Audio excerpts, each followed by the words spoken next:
दर्शकों आदाब। आप देख रहे हैं टाइम न्यूज़। मैं सलीम रहमान। आज हज़रत बाबा ताजुद्दीन नगरी पे ऐसी शख्सियत मौजूद है जिसका सबसे पहले टाइम न्यूज़ और संतरा नगरी नागपुर की ओर से मैं स्वागत करता हूं, जनाब मुनव्वर राना साहब। आदाब। सबसे पहले तो टाइम न्यूज़ आपकी वालिदा जो अभी एडमिट है उनके लिए दुआ करता है और अल्लाह उनको शिफाए कामिल अता फरमाए। वो शख्सियत मेरे साथ मौजूद है जो कि लखनऊ सरजमी से पैदा होकर लफ्ज़ माँ का नाम आज आसमानों तक ले जा रहे हैं। मुनव्वर राना साहब, सबसे पहले लखनऊ की वो कहानियाँ बताइए आप जो बचपन से आप स्टार्ट करते हैं। देखिए, बुनियादी तौर पर तो मैं रायबरेली का रहने वाला हूँ। कुछ उम्र का हिस्सा नौजवानी का यानी लड़कपन का लखनऊ में गुजरा। जब हमारी दादी वगैरह चली गई थी तो हमारे वालिद ने हम लोगों को पढ़ने के लिए लखनऊ में हमारी जो दादी की बहन थी उनके यहाँ रखा था। तो हम 3-4 बरस हम लखनऊ में हमने पढ़ा था। सेंट जॉन्स के लिए हाई स्कूल एक हुआ करता था, उसमें मैंने पढ़ा था। अभी हाल में 10 बरस से मैं लखनऊ में रहने लगा आकर, क्योंकि उम्र का बेशतर हिस्सा कलकत्ते में गुजरा। अभी चूँकि हमारी कई बेटियों 3-4 बेटियों की शादी लखनऊ में हुई तो हमारी बीवी को अच्छा लगने लगा लखनऊ। तो जाहिर सी बात है कि जवानी में बीवी हमारे कंट्रोल में होती है, बुढ़ापे में हम बीवी के कंट्रोल में हो जाते हैं। तो जो वो कहती हैं वो करना पड़ता है। वो कहती हैं हम कहते हैं चलो रायबरेली में रहो, वहाँ इतना अच्छा घर है, सब कुछ है, खेत खलिहान फार्म सब कुछ है, यादें। लेकिन वो कहती हैं हम लखनऊ में रहेंगे। वहाँ की वो लीडर हैं, लीडर से मुराद ये घरेलू लीडर, कभी इस बेटी को बुलाया कभी उस दामाद को बुलाया, तो जाने ही नहीं चाहती हैं। तो इस तरह से लखनऊ से मेरा जुड़ाव रहा। और जुड़ाव का सबसे बड़ा सबब ये था कि वहाँ हज़रत वाली आसी रहते थे जो मेरे उस्ताद मोहतरम थे। नागपुर से जुड़ाव का भी एक यही सबब है सबसे बड़ा कि वाली भाई जो थे वाली आसी साहब, उनके वालिद मौलाना अब्दुल बारी आसी के उस्ताद थे हज़रत नासिर गुलाउठवी। वो उनके रिश्तेदार भी लगते थे और उनके उस्ताद भी थे। तो इस रिश्ते से नागपुर जो है वो मालूम होता है कि मेरे बुज़ुर्गों का शहर है, मेरे उस्ताद का शहर है, उस कबीले का शहर है जिसने हिंदुस्तान में उर्दू को उरूज तक पहुंचाया।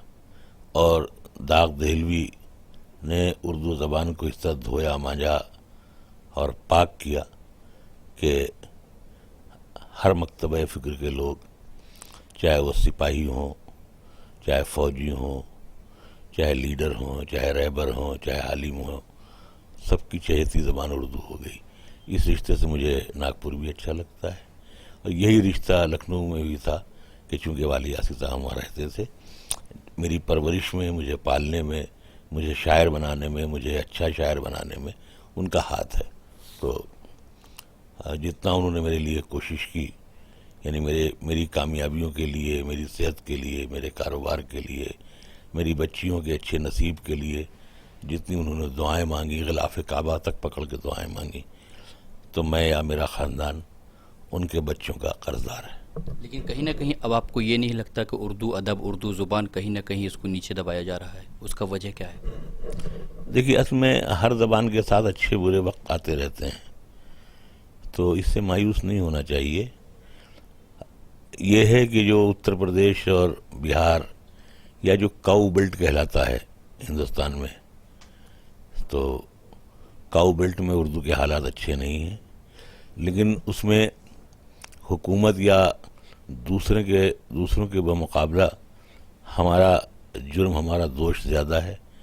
क्योंकि ये ज़बान बहरहाल ये है कि इसमें हमारी बेशतर किताबें इसी में हैं। इसमें हमारा इस किताब में इस ज़बान में हमारा मज़हब भी है, हमारा दीन भी है, हमारी इल्मी लियाकत भी है, हमारी साइंस भी उसमें पोशीदा है, हमारी हदीस और हमारे कुरान करीम का तर्जुमा भी इस ज़बान में है। लिहाजा ये ज़बान हमारे लिए ज़्यादा मोहतरम है।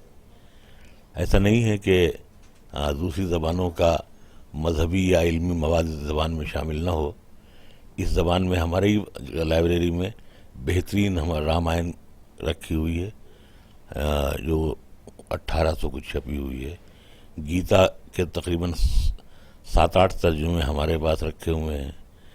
तो मतलब मुख्तलिफ तरह के, तो हर इस ज़बान ने बहुत कोशिश की हिंदुस्तान को संवारने में, मिलाने में। अगर इस ज़ुबान को आज ज़िंदा रखना चाहते, बात कर रहा हूँ मैं गुलाम अली साहब की या आप मुनव्वर राना साहब, हिंदुस्तान की राजनीति के ऊपर अगर निगाह उठाई जाए तो कहीं ना कहीं राजनीति इतनी हो रही है, गुलाम अली अगर पाकिस्तान से इंडिया आते हैं तो उनका विरोध चालू हो जाता है। क्यों? देखिए, जिस तरह से यहाँ एक ख़राब पार्टी है, एक क्या, अब तो कई ख़राब पार्टियाँ हो गई हैं जिनका काम सिर्फ फ़िरका परस्ती बोना है, वैसे पाकिस्तान में भी कई पार्टियाँ ऐसी हैं जिनका काम यही बोना है। इस तरह यहाँ है, उसी तरह उन नाम अलग अलग हो जाते हैं। मैं दिलचस्प वाक़या ये शेयर करना चाहता हूँ आपके टीवी के माध्यम से कि शायद 2008 में मैं पहले आखिरी बार में अरब गया था, सऊदी अरब।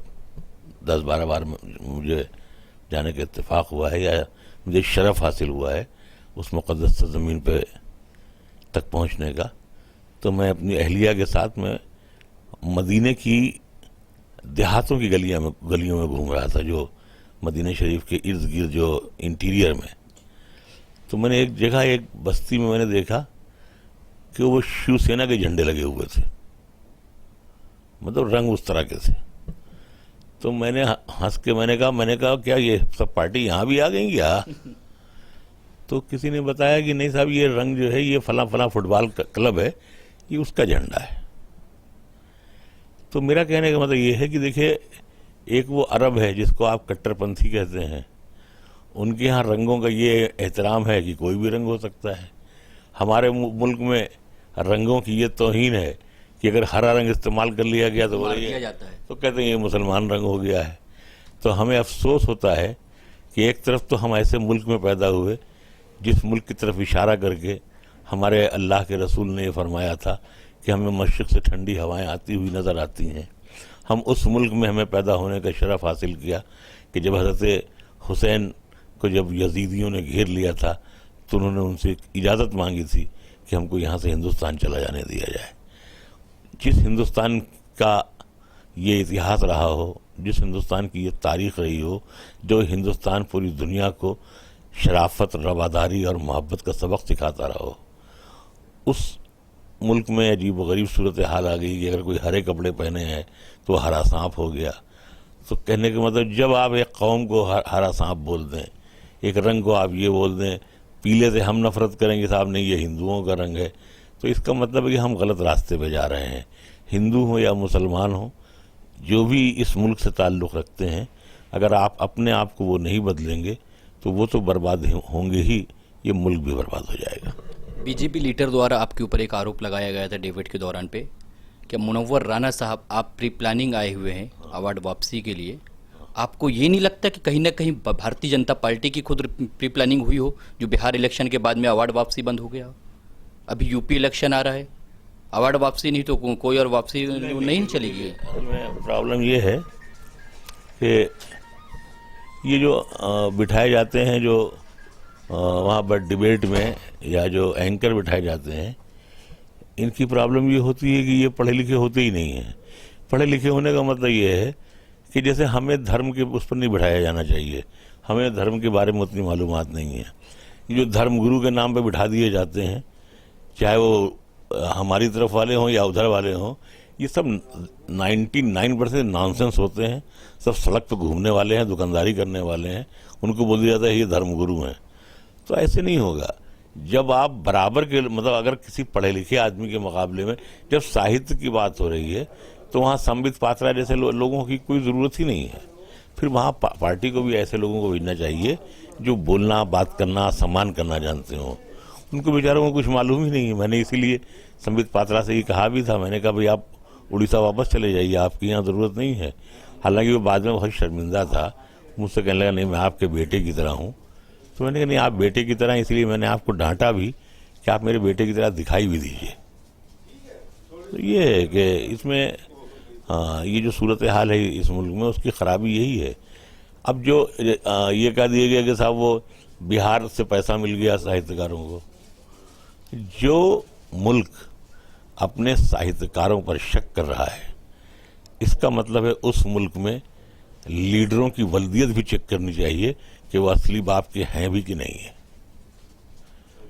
क्योंकि ये घटिया तरीन इल्ज़ाम है कि जो साहित्यकार है वो अपनी कलंदरी में मस्त होता है, उसका कोई मजहब नहीं होता, उसका कोई धर्म नहीं होता, उसकी कोई पार्टी नहीं होती, उसके आंसू जो हैं वो जैसे ब्लड जो है वो ट्रांसप्लांट हो सकता है, वैसे आंसू जो है ट्रांसप्लांट सिर्फ हो सकते हैं साहित्यकार से साहित्यकार के।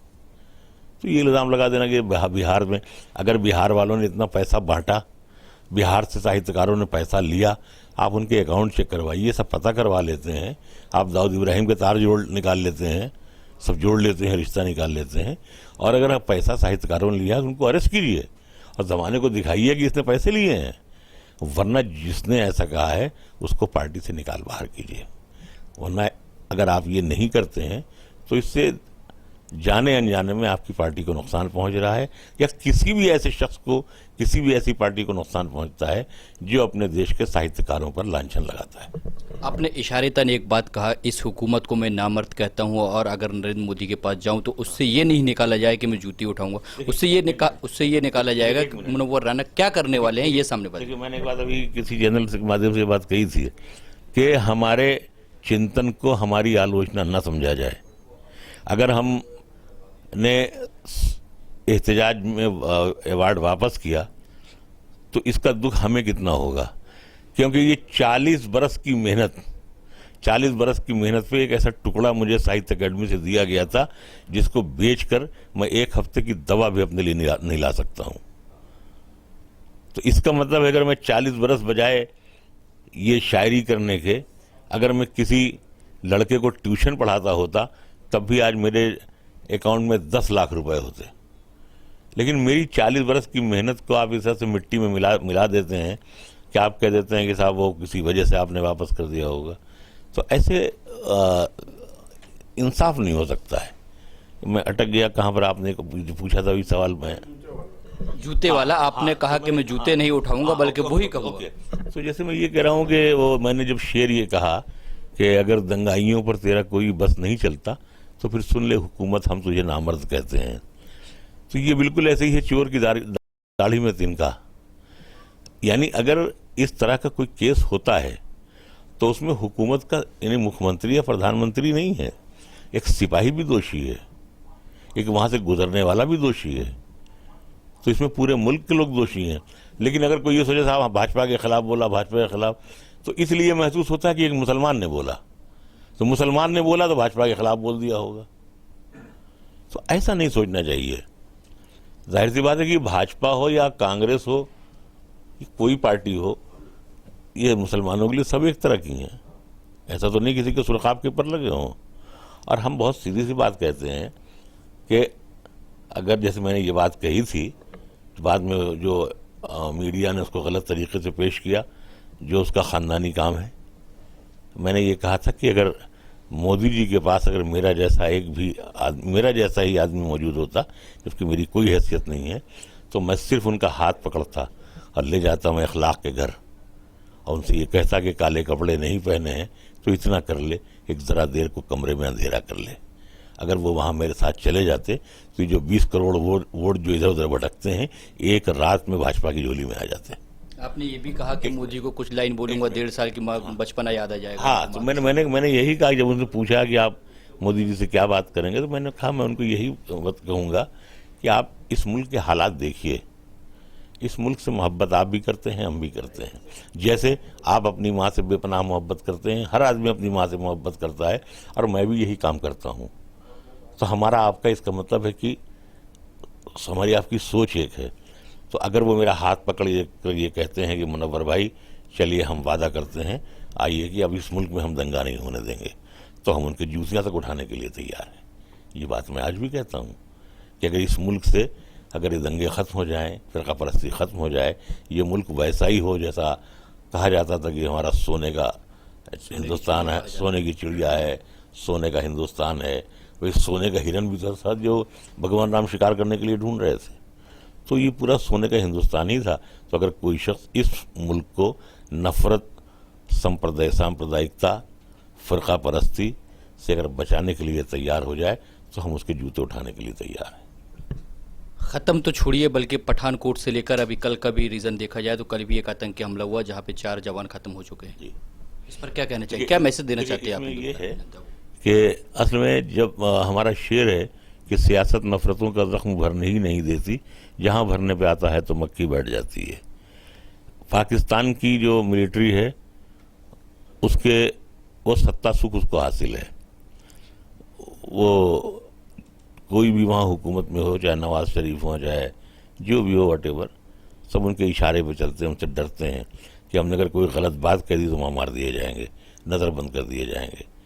हिंदुस्तान में भी एक ऐसा तबका है जो नहीं चाहता है कि मेल हो, तो कभी इधर धमाके हो जाते हैं, कभी उधर धमाके हो जाते हैं। इन धमाकों की जब तक तहकीक न हो कि धमाके असली हैं कि नहीं, ये पाकिस्तानी ने कराए हैं कि नहीं कराए हैं, इसराइल ने तो नहीं करा दिया कि ये मेल ना होने पाए, चीन ने तो नहीं करा दिया कि दोनों मुल्क ना मिलने पाए, अमेरिका ने तो नहीं करा दिया कि ये होना चाहिए।